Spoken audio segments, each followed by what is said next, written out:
Cordial saludo. Bienvenidos al Diplomado en Seguridad del Paciente de la Corporación Universitaria Alexander von Humboldt. Me presento, mi nombre es Vladimir Castellanos, soy médico cirujano especialista en Administración en Salud y soy médico encargado del área de gestión clínica de la ES Hospital Departamental Universitario del Quindío San Juan de Dios. Además, soy docente de la Cátedra de Gestión Clínica y Seguridad del Paciente de la Corporación Universitaria Empresarial Alexander von Humboldt. Nuevamente bienvenidos al Diplomado en Seguridad del Paciente. En este primer módulo veremos la introducción a los riesgos en salud, haciendo énfasis en la gestión referente a la seguridad del paciente. ¿Qué es lo que buscamos en este primer módulo? Que se identifiquen los principales riesgos de la atención en salud. Segundo, que se analicen las causas de estos riesgos. Y tercero, conocer las medidas de prevención para estos riesgos. Pero primero debemos empezar para comprender qué es el riesgo. El riesgo es una probabilidad, una posibilidad de la ocurrencia de un evento que no se desea, que es evitable y que es negativo para la salud del individuo. Pero también es el empeoramiento de una condición previa o la utilización de más recursos o consumo de bienes o servicios que hubieran podido evitarse. Esto es muy importante porque el riesgo es algo que no se desea jamás, como un accidente de tránsito o un cáncer o una enfermedad cardíaca o un evento adverso. Lo importante del riesgo es que sea evitable, porque si no es evitable ya no es un riesgo con una probabilidad, sino es una certeza o, como dicen por ahí, el destino. Y en estos casos sería algo que no se podría gestionar ni mitigar. Para nuestro tema, los riesgos en salud se clasifican en tres categorías que son los que debemos gestionar como un equipo de salud. El primero es el riesgo clínico poblacional. Este hace referencia a los problemas de salud que aquejan a una cohorte de la población. Por ejemplo, los niños menores de 5 años, que son afectados por un grupo de riesgos específicos para esa cohorte, como la enfermedad diarreica aguda, las enfermedades respiratorias agudas e infecciosas o las enfermedades inmunoprevenibles.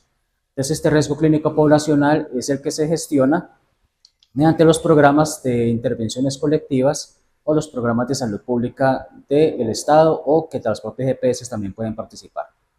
El segundo es la gestión del riesgo clínico individual. Este riesgo hace referencia al motivo de consulta del paciente. Es decir, cuando su paciente consulta por una hipertensión arterial o cuando su paciente consulta por un infarto agudo del miocardio o por un dolor abdominal, esta gestión del riesgo clínico individual es lo que usted hace desde el diagnóstico, el tratamiento y la rehabilitación para recuperar la salud de este individuo y obtener los mejores desenlaces posibles. Y por último, ya para nuestra materia, está la gestión del riesgo técnico, que hace referencia a la gestión de todos esos riesgos inherentes a la atención en salud, debido a que toda atención de salud pues, requiere el uso de tecnologías en salud. Recordemos que el concepto o la definición de tecnología en salud no hace referencia simplemente a los aparatos biomédicos, hace referencia a todo lo que utilizamos en la atención médica. Por ejemplo, los medicamentos son tecnologías en salud, los dispositivos médicos son tecnología en salud, los dispositivos biomédicos también son tecnología en salud. Bueno, respecto a los riesgos, tenemos que comprender que los riesgos hacen parte de la vida diaria de todos nosotros. Estamos rodeados de riesgos, pero los pasamos por alto hasta que se materializan en forma de un daño o perjuicio. Según su grado de afectación, pueden tener consecuencias leves o transitorias la gran mayoría de las veces, como por ejemplo, torcerme un tobillo, que pierda el bus, que tenga una gripa, que tenga una diarrea. Son transitorios, no ocasionan un daño permanente, pero hacen parte de afectaciones, así sean transitorias, de la vida cotidiana de las personas. Pero otras veces, estos riesgos pueden tener consecuencias severas o secuelas permanentes, como un accidente de tránsito o la comisión de un evento adverso al olvidar una compresa dentro de un paciente. El problema es que a pesar de que los riesgos los conocemos de antemano, podríamos evitarlo, pero sufrimos de un problema que se llama la ceguera al riesgo. La ceguera al riesgo es esa típica actitud que tenemos de eso no me pasa a mí. Sabemos que eso le ocurre a otros, pero a mí no me pasa. Como cuando nos dicen que fumar es nocivo para la salud y que produce cáncer, pero decimos no, eso a mí no me pasa, yo fumo, pero a mí no me pasa nada. O mi abuelito fumó hasta los 100 años y no le pasó nunca nada. Esta conducta refuerza el riesgo y aumenta la probabilidad de que ocurra o se materialice el daño. Recordemos nuevamente el concepto de riesgo. El riesgo es una probabilidad, es una posibilidad estadística, no es una certeza. Por eso su abuelito puede fumar durante 100 años sin haberle pasado nada. Él es parte de la excepción de esas personas con muy baja probabilidad de haber pasado sin ningún daño tras fumar 40 o 50 años. Pero la gran mayoría de personas tiene una probabilidad bastante alta de desarrollar un cáncer de pulmón o una enfermedad pulmonar obstructiva si fuman. Entonces es una cuestión de aceptar el riesgo o no, pero no podemos simplemente decir que ese riesgo no existe. Los humanos tendemos a trabajar siempre en certezas, pero nos cuesta trabajo atender en probabilidades. Solamente los que juegan a los naipes, al póker o a los dados o a la ruleta, pues conocen bien cómo trabajar con probabilidades, pero los demás mortales, las personas que nos dedicamos a trabajar en el día a día, pues no tenemos esa conciencia de lo que es el riesgo o la gestión del riesgo. En cuanto al tema que nos atañe, que es la gestión de riesgo técnico relacionado con la seguridad del paciente, es importante recordar que todo lo que hacemos en la actividad médica o la atención en salud es un proceso muy complejo de actividades que realizan equipos de trabajo muy grandes que involucran muchas tecnologías distintas y diversos pasos en la atención. El hecho de que una actividad sea compleja hace que sea más probable que ocurran imperfecciones o imprevistos que puedan afectar todo el conjunto. Por ejemplo, que una bicicleta se averíe es raro porque es un mecanismo simple. Es mucho más complejo y mucho más probable que ocurra un daño en un automóvil, ya que contiene muchas más piezas, es mucho más complejo de funcionamiento. Asimismo, un triciclo es muchísimo menos probable que ocurra un daño o una avería debido a que es incluso más simple que una bicicleta. La idea es que mientras mayor complejidad tenga un sistema, mayor probabilidad de errores, daños y perjuicios que puedan ocurrir por un mal funcionamiento. Igual el costo está relacionado. No es lo mismo la reparación de un triciclo o una bicicleta al costo de reparación de un daño en un automóvil. En salud tenemos dos tipos de afectaciones que pueden ocurrir en los pacientes. Tenemos los riesgos clínicos, que son aquellos que pueden ocasionar un daño físico, psicológico al paciente, es decir, que afectan su capital de salud, o los riesgos no clínicos que pueden afectar al paciente produciendo un daño económico, moral o social al paciente.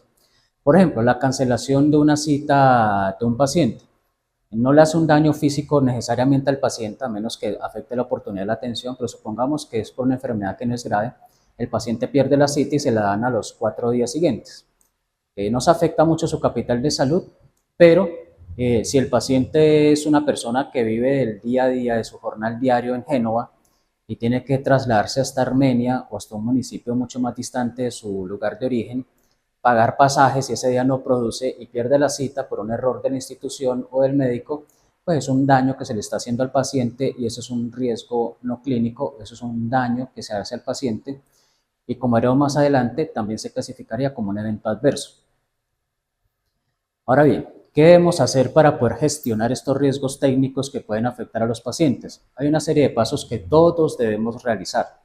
Y es importante, como auditores o como administradores en una institución de salud y también como personal asistencial, seguir esta serie de pasos para poder concientizar a todo el personal, tanto administrativo como asistencial, de qué hacer para gestionar estos riesgos. Lo primero, y lo más importante, es sensibilizarse al riesgo.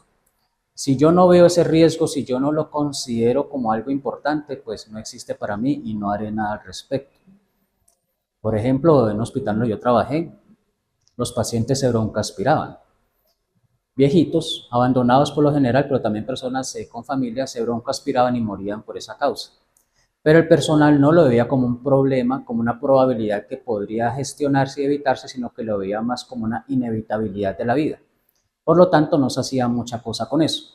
Hasta que un programa de seguridad del paciente hizo visible este riesgo, hizo visible que era posible prevenirlo, y se tomaron las medidas para reducir este riesgo y afortunadamente el riesgo se disminuyó a lo mínimo posible. Esto es un ejemplo de ceguera al riesgo. Lo segundo es apropiar los conceptos de seguridad del paciente. Los conceptos de evento adverso, acción insegura son muy importantes para tenerlos en cuenta para sensibilizarnos al riesgo. Tercero, identificar los riesgos propios de nuestras instituciones. Cada institución tiene riesgos prevalentes, unas más que otras. En algunas instituciones los riesgos asociados a la cirugía pueden ser más prevalentes que los riesgos asociados a la atención de pacientes críticos en cuidado intensivo. o en algunas instituciones las caídas serán más prevalentes que en otras instituciones donde de pronto las lesiones por presión son más prevalentes. Es muy importante que la institución haga un perfil de riesgo y lo dé a conocer a todos sus colaboradores para que todos conozcan cuál es la probabilidad, siempre es puesta en forma de porcentaje, de que pueda ocurrir uno de estos eventos a sus pacientes. Cuarto es evaluar la probabilidad de incidencia de estos riesgos. Esto se realiza mediante el registro de eventos adversos y su seguimiento por parte del programa de seguridad del paciente, y es importante que el personal conozca cuál es esta probabilidad, como le decíamos en el punto anterior. Y el quinto es apropiar las medidas preventivas para los principales riesgos. Acá en Colombia eso se conoce como los paquetes instruccionales de seguridad del paciente, el cual aporta unas barreras de seguridad y unas herramientas metodológicas para implementar en el personal estas medidas o barreras de seguridad para prevenir los principales eventos adversos que ocurren tanto en clínicas, hospitales, centros de salud o consultorios. Y por último, responsabilidad de toda institución y el propio personal evaluar la efectividad de esas medidas. Porque yo puedo tener muchas barreras de seguridad, manillas muy bonitas, cabeceros de cama con riesgos, pero los pacientes seguírseme cayendo, siguiendo presentando úlceras por presión. Realizar la tarea no es lo que importa. Bueno, es muy importante, pero no es lo más importante. Lo más importante son los resultados de esas tareas que realizamos. Un ejemplo de la vida cotidiana. Hace unos años me decían, doctor, es que el año pasado hicimos 100.000 citologías cervicuterinas y este año hicimos 150.000. Bravo, hicieron más tamizaje, o sea, hicieron más tarea que el año pasado. Pues la pregunta siguiente que hice fue la más importante. ¿Se redujo la incidencia y la mortalidad de cáncer cervicuterino en mujeres? Y no. Antes había aumentado la tasa de mortalidad de mujeres por cáncer cervicuterino. Es decir, la tarea se estaba haciendo, pero no está dando ningún resultado real e importante para las personas que se ven afectadas por el riesgo. En ese caso, las mujeres con cáncer cervicuterino. Entonces, esto es un ejemplo para que recuerden siempre que hacer la tarea es interesante y se puede mostrar, pero lo que realmente importa es que eso haga un beneficio, haga la diferencia a las personas a las que estamos tratando de incidir en su salud. ¿Cuáles son estos riesgos clínicos más importantes que pueden ocurrir en las instituciones de salud? Esto puede variar de institución a institución y puede variar según la cultura de cada institución o cada hospital o clínica, pero lo más importante suelen ser los siguientes. Primero están los errores del diagnóstico en el tratamiento. Son errores por falta de formación o experticio en el personal médico de enfermería, mala comunicación entre el personal o el traslado incompleto de información entre personal que atiende a los pacientes. Un error de diagnóstico puede conllevar un tratamiento equivocado, pérdida de oportunidad y un desenlace negativo. Segundo, son las infecciones asociadas a la atención en salud. Este es muy importante, no solemos verlo muy bien, no solemos identificarlo, pero nuestras propias acciones, las propias intervenciones pueden conllevar una infección en los pacientes de sitio operatorio o respiratoria o del torrente circulatorio que pueden ser fatales y afectar negativamente tanto la percepción de la calidad de la atención del paciente como el desenlace final del paciente. También tenemos las reacciones adversas a los medicamentos. Estas son las más comunes que hay, sobre todo en los ámbitos ambulatorios. Los médicos no solemos informar a los pacientes sobre la probabilidad de ocurrencia de reacciones adversas en los medicamentos que prescribimos. Casi ningún médico le dice a su paciente, vea, le va a mandar este medicamento, esta metoclopramida, pero existe una posibilidad del 1% que usted presente una caticia, que es que usted empiece a moverse descontroladamente o le dé movimientos involuntarios musculares, para que sepa que eso podría pasar. Es poco probable, pero podría pasar, y si pasa, pues consulta, deja de tomar el medicamento para poder hacer algo al respecto, pero tranquilizarlo de que es reversible y no le va a tener ningún efecto posterior a largo plazo. ¿Cuántos médicos conocen ustedes que hagan estas advertencias a los pacientes cuando prescriben un medicamento? Son muy pocos. Y esto es una cuestión que afecta grandemente la percepción de calidad de la atención. Han escuchado seguramente pacientes que dicen, ese médico casi me mata. Es simplemente por falta de comunicación. No le anticipamos al paciente lo que podría ocurrir en caso de que el medicamento presente una reacción adversa. Y si el paciente no se le advierte que va a pasar eso, pues el paciente, si le llega a pasar, pues lo va a tomar muy mal. Siempre es mejor prevenir al paciente de la probabilidad. Otro riesgo clínico muy importante son las caídas. Las que hacen los pacientes en los centros hospitalarios pues pueden producir fracturas, pueden producir traumas craneoencefálicos, hematomas subdurales y la muerte en algunos casos. Es una cuestión legal también para los hospitales y clínicas, ya que los pacientes internados son pacientes que están bajo custodia de la institución Y los daños que ocurran durante la internación pues son responsabilidad civil compartida por parte de la institución y el personal que está a cargo del paciente. Entonces es un riesgo importante de identificar y tomar las medidas que veremos luego en este curso para prevenir. Y por último tenemos los errores en la medicación, que es algo que veremos en un módulo más adelante. La gran mayoría de fórmulas médicas contienen uno o más errores. Afortunadamente la mayoría de errores son leves, pero esto nos permite visualizar que la puerta de entrada para los errores graves es grande. La puerta de entrada para los errores graves son los errores pequeñitos, errores de ortografía, errores de transcripción, errores de conceptualización. Si se repiten en el tiempo, inevitablemente van a conducir en algún momento a la comisión de un evento adverso grave con el paciente. Estos son algunos de los ejemplos, hay muchos más que veremos más adelante, y aquí les voy a explicar un caso clínico que puede ocurrir a cualquiera de ustedes, pero ocurrió en un paciente real. Errores que pueden pasar y cómo es que la cadena de personas de un proceso complejo como es la atención en salud puede llevar a un error que afecta al paciente. Lo que estamos viendo a continuación es una radiografía de tórax de un paciente con un derrame pleural. Como pueden ver, el derrame pleural es importante. En su momento el médico vio la radiografía, le colocó un drenaje.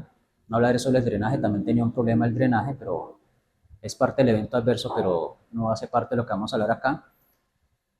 Y el paciente pues tenía su drenaje ahí en el lado derecho del tórax, subí al piso y me llamaron a los 5 días el médico hospitalario del piso muy acucioso que me dijo: doctor, este paciente me dijeron que le drenara con una jeringa 20 centímetros cúbicos al día del derrame pleural, pero yo le meto la jeringa, eso es parte del problema, no tenía una toracostomía sino una jeringa con una aguja para drenaje. Pero el médico me llamó porque no le salía casi nada, le salían muy poquitas gotitas de drenaje. Y él me decía: pero ¿qué es lo que pasa aquí? Esto está muy raro. ¿Y por qué le pusieron eso en vez de una toracostomía?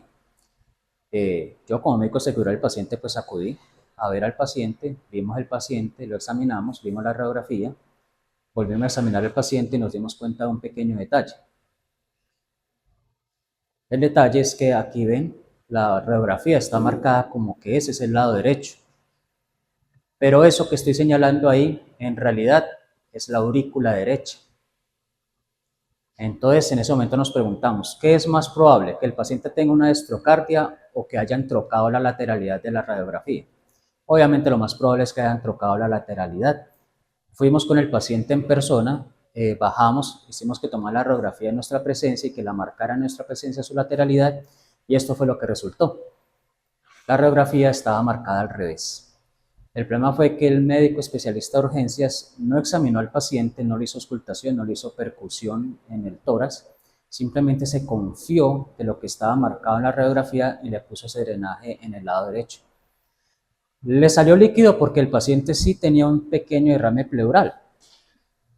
Ese pequeño drenaje que estoy mostrando ahora en la diapositiva tenía un derrame y eso hizo que salieran algunas gotitas de líquido pleural, pero realmente el derrame estaba al lado izquierdo. Entonces el paciente estuvo 5 días sin tratamiento para su condición de salud.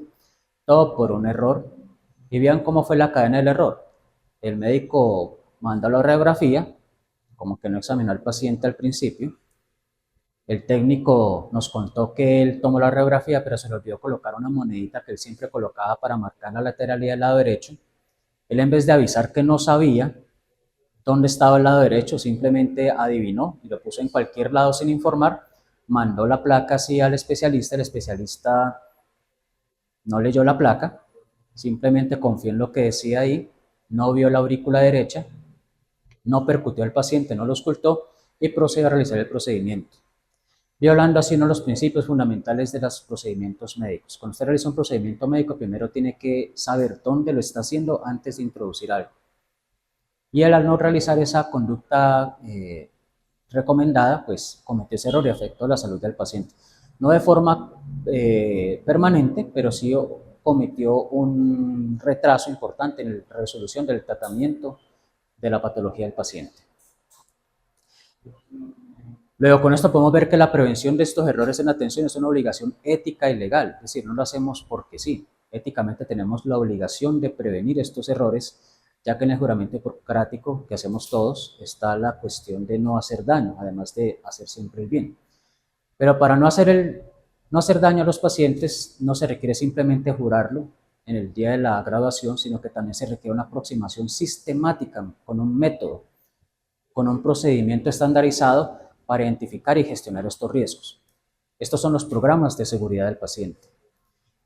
Por esto mismo el clínico, cualquier personal sanitario debe mantener una actitud proactiva y tratar de anticiparse a los riesgos de cada procedimiento que realiza un paciente.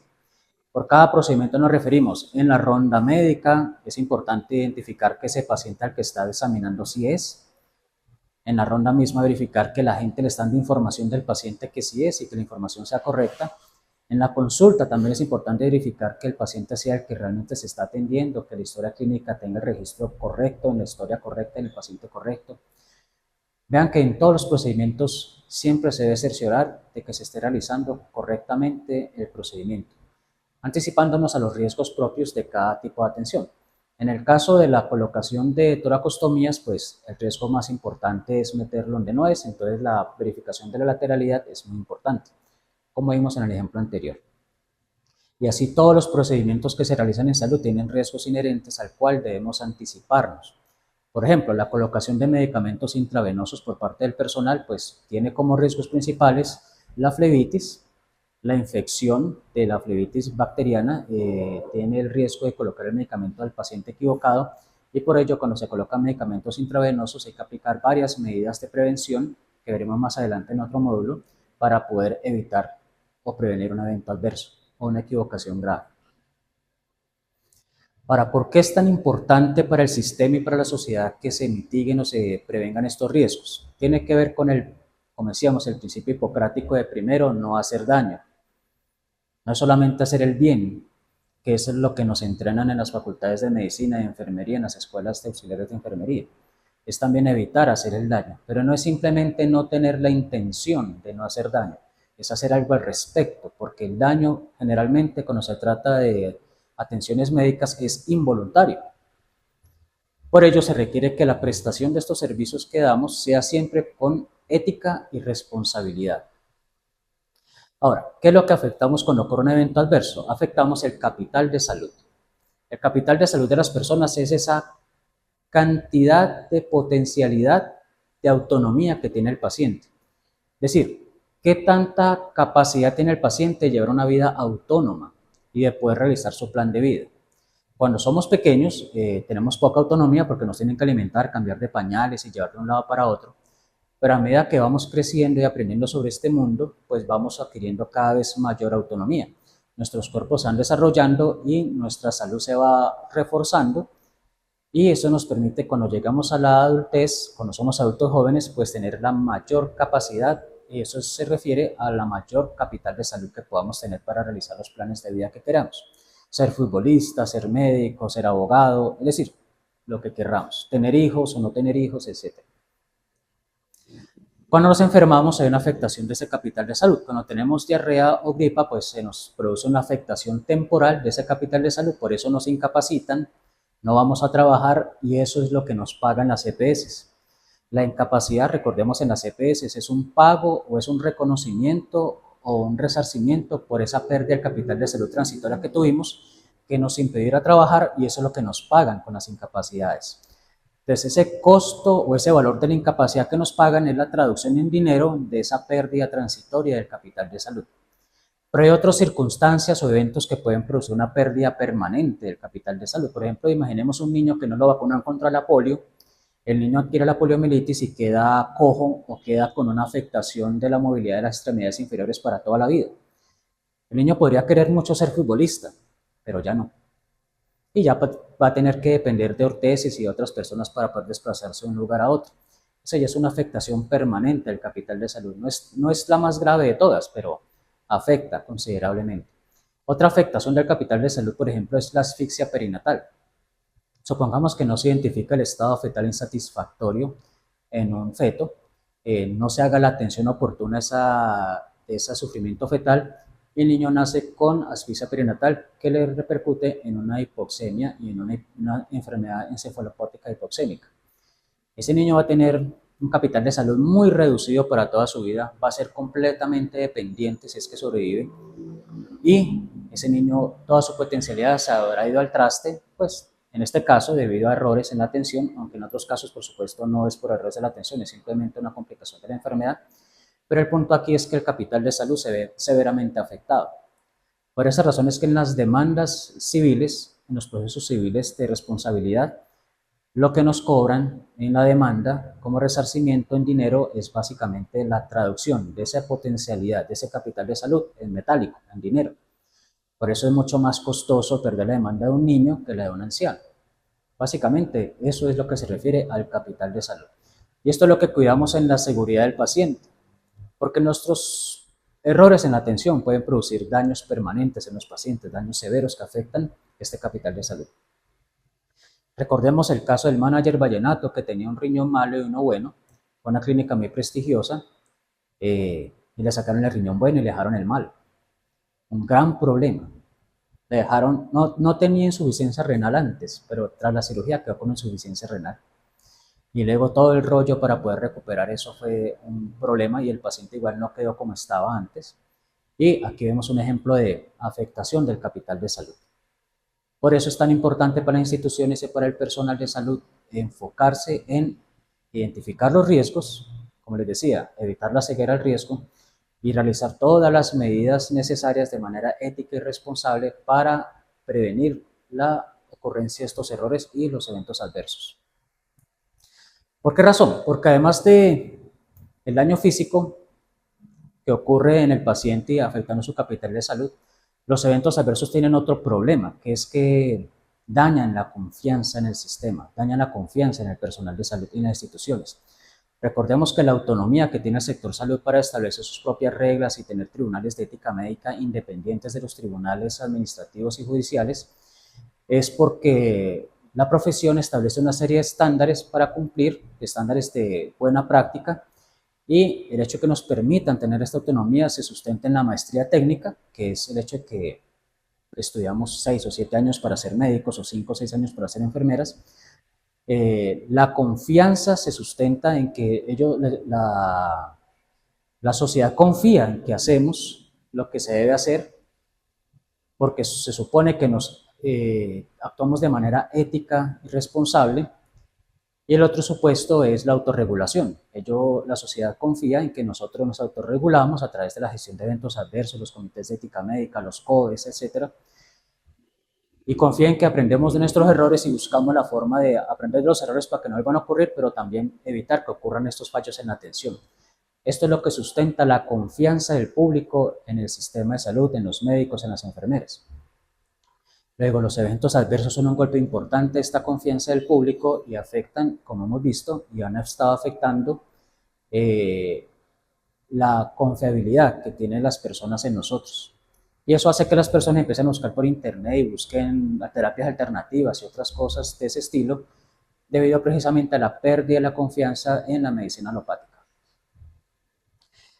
¿Qué es lo más importante que debemos hacer en instituciones de salud al respecto? Pues lo primero es educar y sensibilizar. Todo el personal asistencial y de apoyo administrativo debe recibir una inducción sobre los riesgos propios de la atención sanitaria. Gerentes, subgerentes, facturadores, encargados de las compras, de los suministros, médicos, enfermeras, estudiantes, todos deben conocer la gestión de estos riesgos que tenemos a cargo nuestro.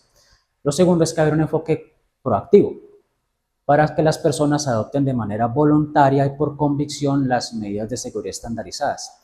Si yo como cirujano conozco que el riesgo de equivocarme de lado en una cirugía está presente y me interesa genuinamente mis pacientes, y adopto la conducta de marcar el sitio operatorio y verificar antes de la cirugía el lado que voy a operar, pero lo hago por convicción, lo haré siempre. Y lo haré con agrado y con el tiempo que se requiere para evitar el riesgo. En cambio, si lo hago solamente porque me obligan y por llenar una listica de chequeo y chulear que sí lo hice, pues probablemente me equivoque en algún momento y ocasione un evento adverso. Pero para esto se requiere establecer sistemas de liderazgo basados en valores compartidos. ¿Qué significa esto? Que todo el personal, sobre todo los líderes, sean conscientes de la importancia y de la relevancia de cuidar el capital de salud de nuestros pacientes y contagien a través del ejemplo al resto del personal de esta actitud proactiva hacia la prevención de los riesgos en la atención en salud. ¿Cuáles son esos valores compartidos que deben promover los líderes, gerentes, subgerentes y líderes asistenciales y administrativos? El más importante es el respeto por la dignidad humana, el respeto por el derecho a la vida y el derecho a la salud. Si no respetamos la dignidad humana de nuestros pacientes, si no los vemos como iguales, pues vamos a tratarlos así, como ustedes han visto que se tratan los pacientes en algunas partes, de manera despectiva y sin darle la importancia a su sufrimiento y sin tener la empatía suficiente para comprender su situación y hacer algo al respecto. Lo segundo es que los líderes deben ser responsables de sus acciones y de las acciones de sus equipos. Si en un equipo se comete un error, el que comete el error debe responder, pero el líder es quien debe asumir la responsabilidad de ese fallo. Eso se llama asumir responsabilidades. El tercero es fomentar la colaboración entre los diferentes miembros de la organización. Todos colaborar para que la seguridad del paciente sea el objetivo primario. De nada sirve que el personal asistencial haga bien su trabajo si el personal de apoyo administrativo no cumple sus funciones. Por ejemplo, si a un paciente le van a empezar un tratamiento con ceftazidime, que es un antibiótico bastante costoso y que se usa restringidamente para ciertas infecciones graves, le empiezan el tratamiento de 10 días, pero cuando van a continuar se dan cuenta que la farmacia no tenía el tratamiento completo, sino que lo tenía incompleto porque no hizo el pedido a tiempo. Pues sí tenemos un ejemplo de cómo la parte administrativa afecta la atención asistencial y por eso es que es muy importante la colaboración y comunicación y el trabajo en equipo sincronizado entre los elementos administrativos y asistenciales de las instituciones. Y por último está fomentar la innovación para mejorar la seguridad en el sector salud, es decir, ¿qué podemos hacer para ser mejores? De hecho, eso es lo que el ICONTEC valora cuando acredita una institución. ¿Qué cosas nuevas hace usted para mejorar día a día y no quedarse con lo que ya hay, sino cada día ser mejores para prevenir mejor y reducir la incidencia de estos errores y de estos eventos adversos? Ahora, en los líderes que adoptan un estilo de liderazgo basado en valores compartidos, lo pueden hacer de las siguientes maneras. Primero, comunicando esos valores al resto de su equipo de salud, demostrando los valores en sus propias acciones. Yo suelo decir que no hay nada más contagioso después del ejemplo que los piojos. O sea, es mucho más contagioso el buen ejemplo que usted da que una infestación por garrapatas o piojos. Eso hay que tenerlo siempre en cuenta. El ejemplo cunde más, el ejemplo motiva más.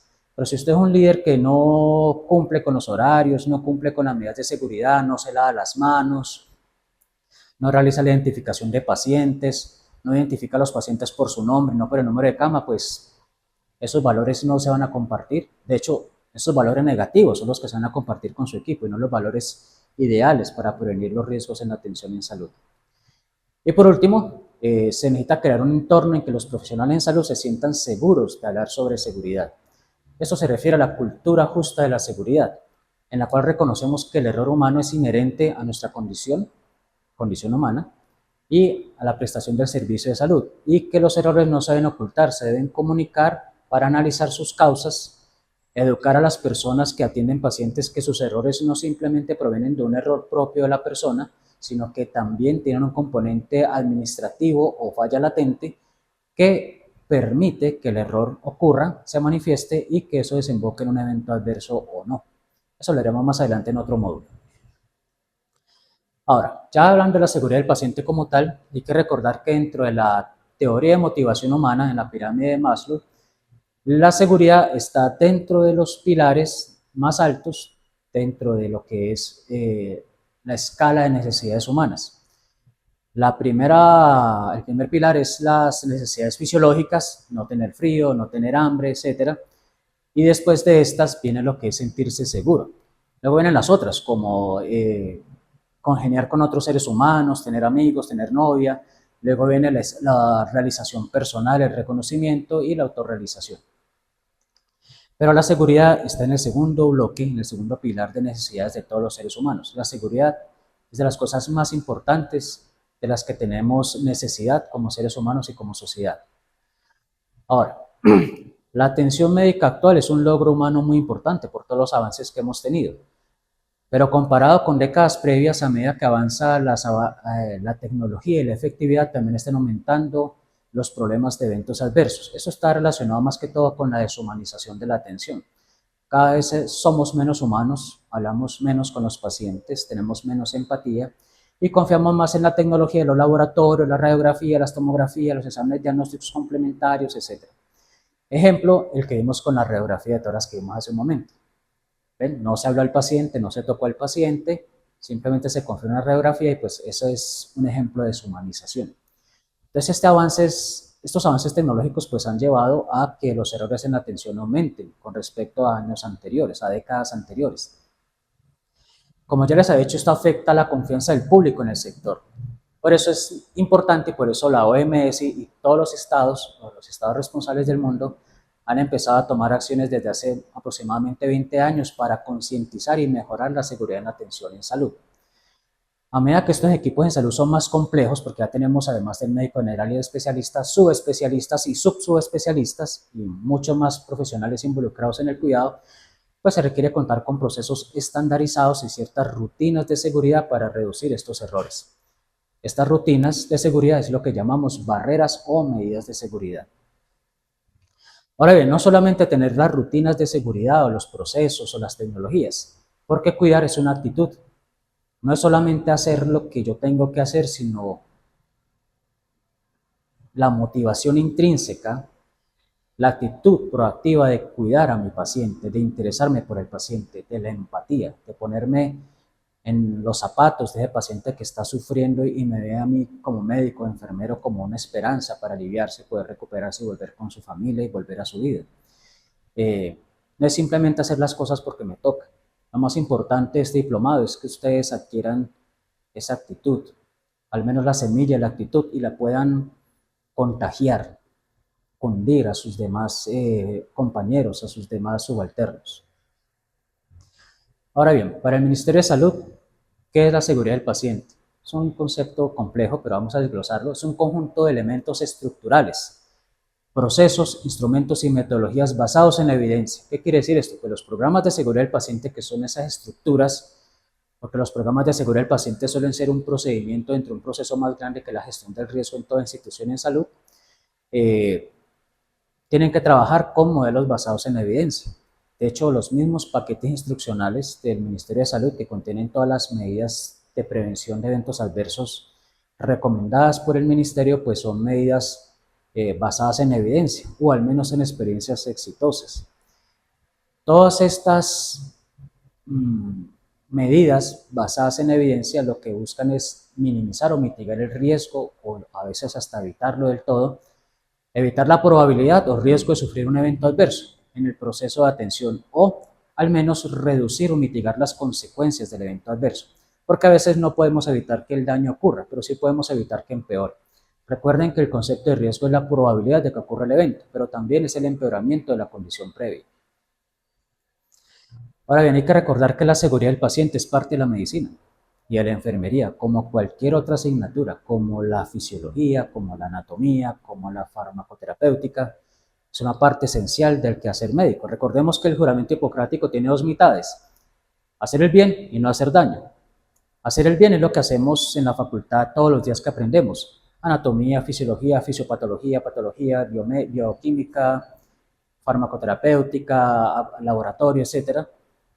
Eso es lo que hacemos, pero la otra mitad de no hacer daño, eso casi no lo vemos. Al menos en mi época no lo hacíamos, en la época de muchos de ustedes que me están viendo, pero afortunadamente eso ha venido cambiando gradualmente y cada vez más las escuelas de enfermería primero y un poco más rezagadamente las escuelas de medicina están implementando los estándares de seguridad del paciente como parte del currículo académico de sus pregraduados. Ahora bien, como cualquier otra rama del conocimiento médico, pues requiere estudio, experticio, experiencia, trabajar en ello y adquirir esa experiencia, el talento también, la actitud, para aplicar todas estas recomendaciones que mejoren el ejercicio médico de enfermería. Pero de manera sencilla, ¿qué es seguridad del paciente? Seguridad del paciente, para explicárselo al personal asistencial, es lo que usted, de manera consciente, con actitud y con competencia clínica, con conocimiento, hace todos los días para identificar, anticiparse y reducir los riesgos que estén asociados a su práctica profesional. Lo que usted como médico, como enfermera hace todos los días de manera rutinaria, con la actitud de cuidado, no solamente hacerlo por hacerlo como rutina, sino también con la actitud y el interés genuino de cuidar a su paciente para identificar el riesgo que tiene anticiparse a ese riesgo que identifica y hacer lo que tiene que hacer para que el riesgo no se presente o reducir la probabilidad de que ocurra. Y aquí entramos a lo que es el error humano. El error humano es algo que es la manifestación más visible y profunda de nuestra condición humana. Todos podemos fallar y todos fallaremos en algún momento de nuestras vidas. ¿Qué es lo que hace la diferencia? La diferencia es el deseo genuino de aprender del error. Cuando entiendo que ese error puede afectar la vida de una persona y me obliga a mí mismo, de manera ética y responsable, a adoptar mecanismos o conductas que reduzcan la probabilidad de cometer ese error, que ya reconozco y que puedo prevenir. Los errores en la atención ocurren por dos situaciones. Uno, por no cumplir un plan establecido. Los planes en las guías de práctica clínica, en los protocolos asistenciales, son probados en la evidencia de que funcionan. Cuando no se cumple ese plan, pues puede ocurrir el error, pero también es cuando aplico un plan de manera incorrecta, por falta de experticio, por falta de atención, y pues eso puede llevar a que ocurra un error y un daño en el paciente. Estos corresponden a la diferencia entre lo que se hizo en contra de lo que se debió haber hecho. Ahora vamos al ejemplo del derrame pleural y la radiografía del principio. En esta ocasión hubo un error porque no se cumplió con el plan que estaba establecido, que reza prácticamente que cuando usted va a introducir un elemento en el cuerpo de un paciente, usted tiene que cerciorarse de lo que está haciendo. Tiene que cerciorarse que es el paciente correcto al que le hacen el procedimiento y el lado correcto. Y vemos que en el caso de la radiografía, pues el médico no hizo la auscultación, que era lo básico, la percusión, el interrogatorio, y simplemente se confió en la tecnología y pues ve. Esa fue la diferencia entre lo que se hizo y lo que se debió haber hecho. Al no haber hecho lo que se debía haber hecho, eso ocasionó ese perjuicio en el paciente, como ya vimos, un diagnóstico equivocado y un tratamiento incorrecto y pues demoró la resolución de la afectación que tenía el paciente. ¿Cuáles son los errores humanos? Pues los errores humanos son básicamente 4 tipos. Primero es el olvido o el lapsus, que es, se me olvidó por un momento. Sé que lo tengo que hacer, lo he hecho siempre muy bien, pero por alguna razón, cansancio o cosas de la vida que nos pasa a todos, pues se me olvidó.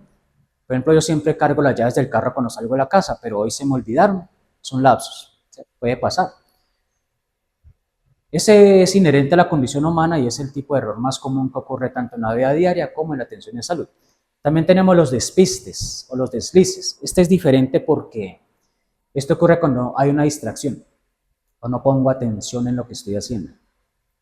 Te estoy chateando por WhatsApp, no cuento las compresas en la cirugía, digo que sí están completas y mentiras, se le quedó al paciente una compresa dentro. ¿Por qué? Por estar chateando en el celular. Entonces es un despiste. Este ya no es tan inocente como el anterior, porque hay un factor propio mío de mi actitud, de conductas propias mías indebidas que hacen de que ocurra el error y ocasionen un daño al paciente. Luego tenemos las equivocaciones, que es cuando se realiza un plan inadecuado.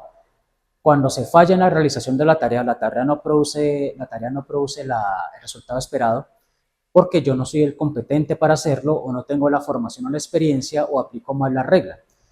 Por ejemplo, soy un médico nuevo, recién graduado y en una neumonía intrahospitalaria prescribo el antibiótico que no es, sin consultar al experto, sino por lo que yo creo que es lo correcto. O cuando voy a realizar una inserción de un catéter venoso central, pero no tengo las horas o la cantidad de procedimientos que avalen mi experiencia y mi experticio, lo hago solo, sin supervisión, y ocasiona un daño al paciente como una punción de la aorta, una punción traqueal, por ejemplo. Eso es una equivocación. Bueno, también lo pueden llamar que es impericia, pero tiene que ver la decisión, el error fue una equivocación, haber aplicado un plan al cual yo no tenía la formación y la competencia. Pero claro, siempre y cuando no haya sido advertido de que no podía hacer eso. Ustedes saben, por ejemplo, que cuando uno llega a un hospital de urgencias, le dan licencia para hacer de todo. En las instituciones decentes, acreditadas, existe lo que llama prerrogativas. Las prerrogativas explican qué procedimientos puede hacer quién y qué competencias debe tener para realizar ciertos procedimientos. Por ejemplo, en instituciones decentes, la prerrogativa de la inserción de un catéter venoso central está en manos del intensivista, del urgenciólogo especialista, del anestesiólogo o de médicos que hayan demostrado una formación con un número de inserciones exitosas supervisadas, por ejemplo, que hayan supervisado 50 colocaciones de catéter venoso, entonces ya en ese momento ya lo pueden dejar solo y le dan la prerrogativa. Pero en el caso que les comento, el médico que llega a una institución con la falla latente de no tener prerrogativa, si le dejan hacer lo que quiera, pues va y mete un catéter venoso central y falla. Aquí hablamos de una equivocación. Ahora, las infracciones. Las infracciones cuando yo aposta o deliberadamente no sigo la norma del protocolo porque no quiero, no me importa o no sé o no quiero y realizo un procedimiento o cometo un error. Aquí volvemos al ejemplo anterior. Si en mi institución me dicen que el catéter venoso central requiere una prerrogativa y yo no cumplo con la prerrogativa, es decir, soy un médico general y no tengo demostrada mi competencia o mi formación supervisada en colocación de catéteres, yo sabiendo eso voy y lo pongo y afecto al paciente, eso es una infracción. Porque sabiéndolo, habiendo una norma, voy y la incumplo, que ya no es una equivocación, ya es una infracción y eso se maneja de manera diferente en seguridad del paciente. Ahora, ¿cuáles son los conceptos más importantes en seguridad del paciente, los que todos debemos saber? Lo primero es que la seguridad del paciente es lo que hacemos todos los días para anticiparnos a los riesgos propios de nuestra atención y prever los eventos adversos que pueden ocurrir en nuestros pacientes. El segundo es lo que es la acción insegura. La acción insegura son los comportamientos que se saltan las normas de seguridad establecidas y que pueden producir un evento adverso. Por ejemplo, no verificar la identidad del paciente antes de colocarle un medicamento. Entonces, si yo no verifico que ese paciente es el que requiere la dipirona, el que tiene ordenada la dipirona, y se la aplico sin verificar que es el paciente que realmente requiere la dipirona, pues estoy cometiendo una acción insegura. Esa acción insegura de colocarle la dipirona a un paciente que no es el correcto, pues puede provocarme dos cosas. Si el paciente es alérgico y produce una reacción alérgica y se muere o tiene un daño severo, pues se llama evento adverso. Un evento adverso tiene tres componentes. Es una acción involuntaria, porque nadie quiere hacer daño a un paciente de forma consciente. Dos, se deriva una tensión insegura. Y tercero, produce un daño.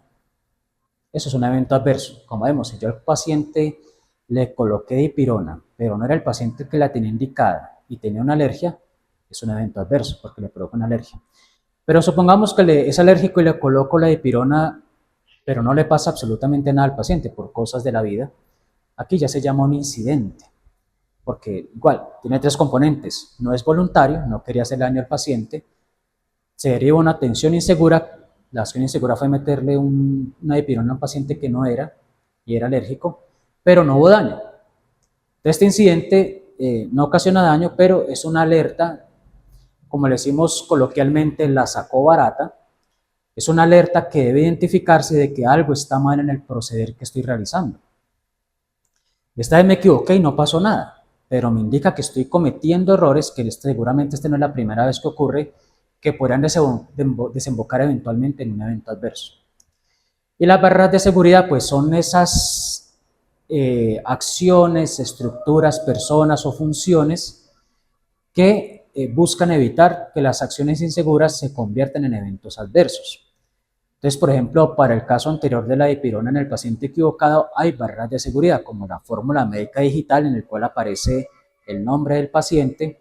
Otra barrera de seguridad es lo que llamamos la identificación cruzada, que es verificar con la manilla del paciente y preguntándole al paciente su nombre, apellido y número de identificación para cotejarlo con la marcación en el medicamento y estar absolutamente seguros que ese medicamento es para ese paciente.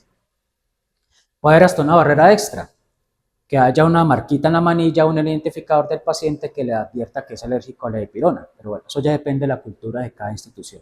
Pero son barreras que están diseñadas para prevenir que ocurra ese evento. Pero si las barreras existen, yo las conozco y no las aplico, es una acción insegura, pero también es una infracción, porque vean que yo las conozco, están ahí, pero decido no seguirlas. Ustedes vean cómo vamos hilando los conceptos uno tras otro en este diplomado. ¿Cuáles son las acciones inseguras que existen en todas las instituciones de salud? Pues hay varios tipos, son 9 en total. Está el tipo 1 relacionado con trámites administrativos, que es cuando el trámite administrativo afecta la atención. Por ejemplo, una paciente embarazada que llega a dar a luz con una preeclampsia, le dice, no, usted no tiene cobertura en este hospital, váyase para otro. O sea, ese es un riesgo administrativo. Otro está relacionado con los procedimientos o los procesos, las cirugías, bueno, si ven, las venopunciones, las inserciones de catéter venoso, la administración de medicamentos, etc. Luego están los relacionados con las fallas en los registros clínicos, que es cuando usted hace mal el registro. Y recuerde que el registro que usted hace no es para usted, es para otro que va a hacer algo con ese paciente. Entonces llega esa otra persona, lee su registro equivocado y toma una decisión con base en lo que usted puso ahí, que puede ser de un paciente que no era o un procedimiento que no era. Luego está el tipo 4, que son las infecciones asociadas a la atención en salud, que antes llamábamos nosocomiales, las neumonías, las infecciones de catéter, etc. Luego tenemos las de tipo 5, que son las relacionadas con la administración de líquidos parenterales o los medicamentos, que son los errores en la medicación que veremos en otro módulo más adelante. Tenemos la relacionada con la sangre y los sus derivados. Esta es de las más importantes. No todas las instituciones tienen transfusión de sangre, pero tienen un peligro intrínseco porque la sangre es un tejido y una transfusión de sangre es análogo a un trasplante de tejido. Recuerden que la sangre viene de un donador que tiene un complejo de inmunohistocompatibilidad propio y usted está pasándoselo a otra persona con otro complejo de inmunohistocompatibilidad, y es igual que si usted le transfiere un pulmón o un corazón. Son tejidos diferentes y es un riesgo. Claro, en la sangre se hacen cosas como la leucorreducción y verificación de tipo de sangre para compatibilidad, pero aún así el riesgo está ahí y es análogo. Y es muy importante tenerlo en cuenta. Luego tenemos el tipo 7, que es, perdón, me pasé. Pero tenemos el relacionado con dieta y dispensación de medicamentos, tenemos relacionado con la administración de oxígeno y gases medicinales, relacionado con dispositivos y equipos médicos, relacionados con comportamientos o creencias de los pacientes, relacionados con las caídas de los pacientes y relacionados con accidentes de pacientes. En un hospital una vez le cayó un andamio a un paciente. Estaba por ahí el paciente dándose una vueltica y le cayó un andamio a una construcción. No está relacionado con la atención, pero es un accidente que le ocurrió al paciente dentro del hospital y pues eso pues, es responsabilidad del hospital. Estos son ejemplos de acciones inseguras que pueden ocurrir. En los módulos van a ver completo toda la relación de estas acciones inseguras. Ahora, para decidir si algo es un evento adverso o no, pues hay que hacerse este flujograma, esta serie de preguntas y porqués para poder determinar si algo es un evento adverso o no es un evento adverso o un incidente. Lo primero es que se identifica si hubo un indicio de atención insegura. Si ese daño o esa situación no ocurrió por una acción insegura del personal asistencial, entonces toca preguntarse, ¿hay lesión o no? Si no hay lesión, pues no hay atención, no hay nada, es una atención segura, que es la mayoría de atenciones que realizamos, pero si hubo lesión, y esa lesión es debida a la condición o enfermedad del paciente, es una complicación de la enfermedad. Pero si el daño y la lesión es derivado de la atención en salud, pero no hubo acción insegura, es un evento adverso no prevenible. Por ejemplo, yo le aplico a un paciente un medicamento, la motrigina, por un síndrome convulsivo crónico. Y el paciente desarrolla un síndrome Stevens-Johnson debido a esa medicación. No había forma de anticiparse que eso podía pasar. No está reportado en la literatura que la lamotrigina produce síndrome Stevens-Johnson.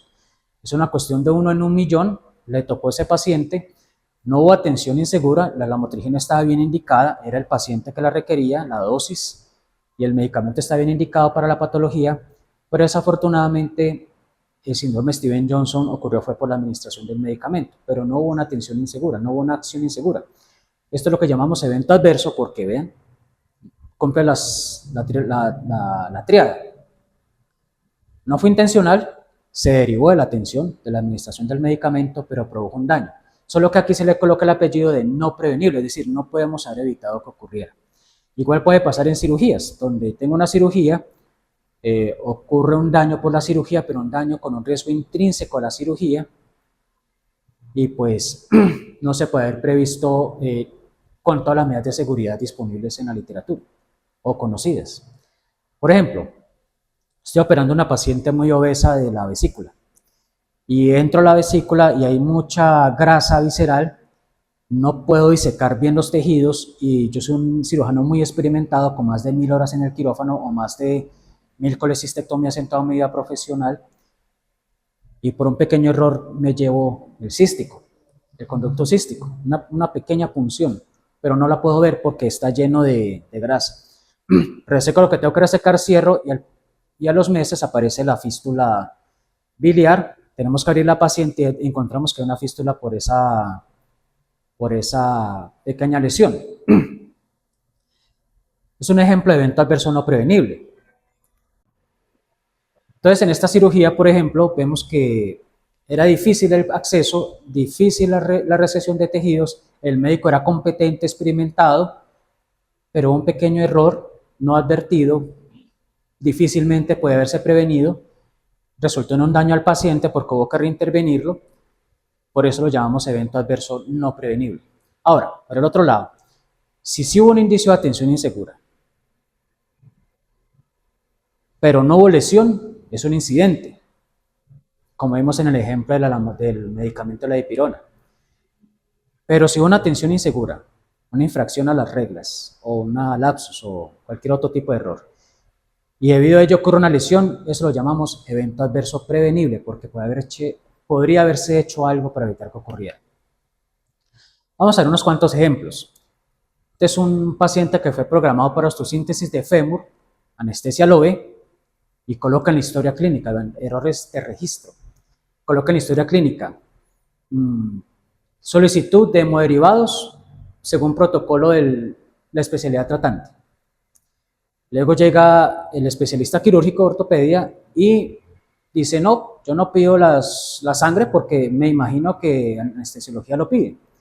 Nadie pide la sangre, el paciente llega al quirófano, tampoco se hace listado de chequeo ni nada antes de llevar al quirófano, y cuando van a operar no tienen la sangre.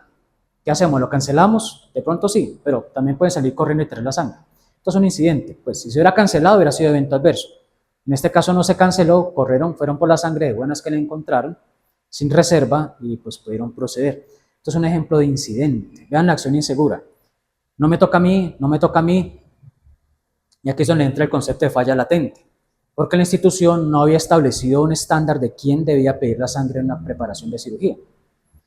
No lo había hecho, entonces la especialidad no tenía esa tarea encomendada. No podemos decir que fuera una infracción, podemos decir en este caso que es una equivocación. No la pedí yo, no la pidió el otro y nadie la pidió, como ocurre muchas veces en la vida, no es mío, no es tuyo y nadie lo hace.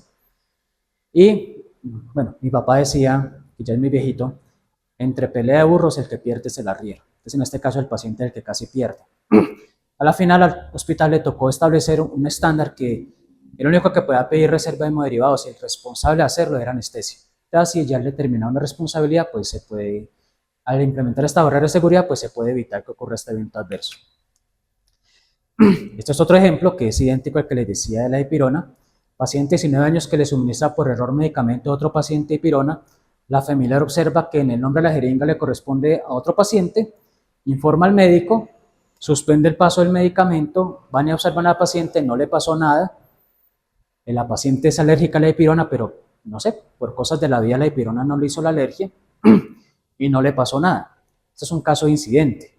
No verificaron la alergia, no verificaron que el paciente fuera el correcto, le aplicaron el medicamento, la acción insegura, la infracción involuntaria, pero no hubo daño, no le pasó nada a la paciente, entonces por eso lo clasificamos como incidente. Tenemos otro, que es un paciente que tiene 83 años, nadie le pone cuidado, está solo, intenta ir al baño en urgencias y se cae.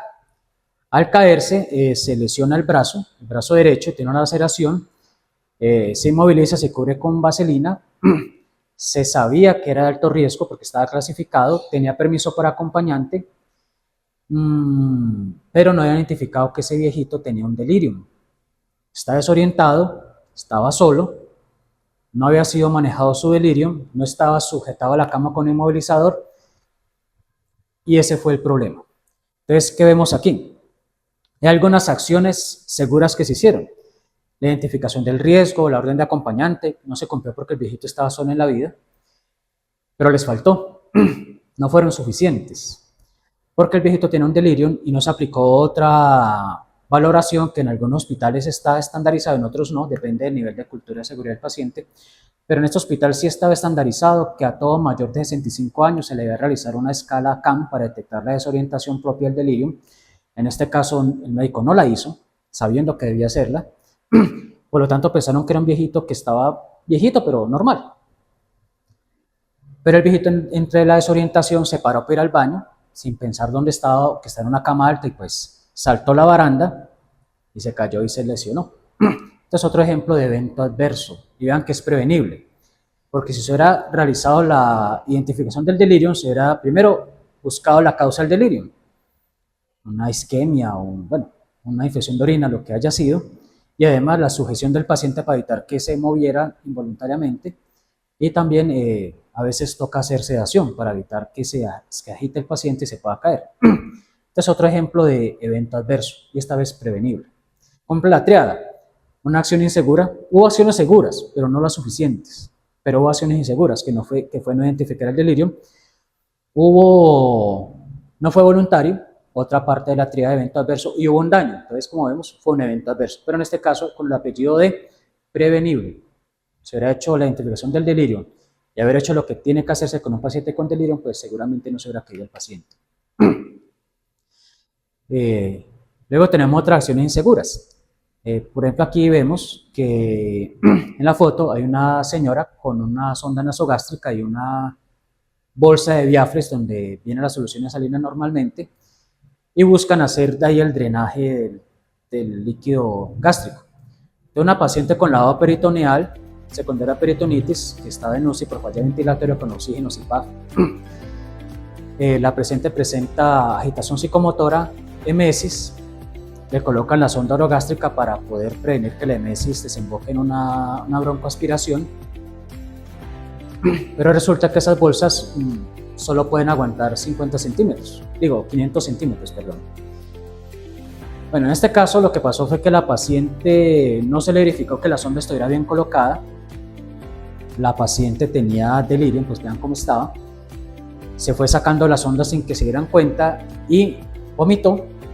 Pero esta vez la sonda no la protegió del vómito porque no estaba haciendo el drenaje y se broncoaspiró y produjo un daño en la paciente.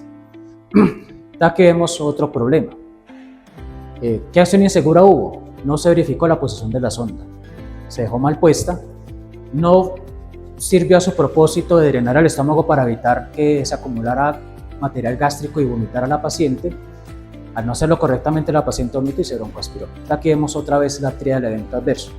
Una acción insegura que fue no colocar la sonda, que era una medida protectora, entonces no funcionó.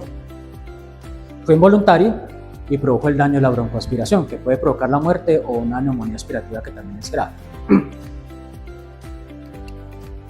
Bueno, esto es todo por este módulo. Espero que les haya quedado claro los conceptos fundamentales de la gestión de riesgo técnico y esperamos verlos en los siguientes módulos. Muchas gracias por su atención y nos veremos en la siguiente oportunidad.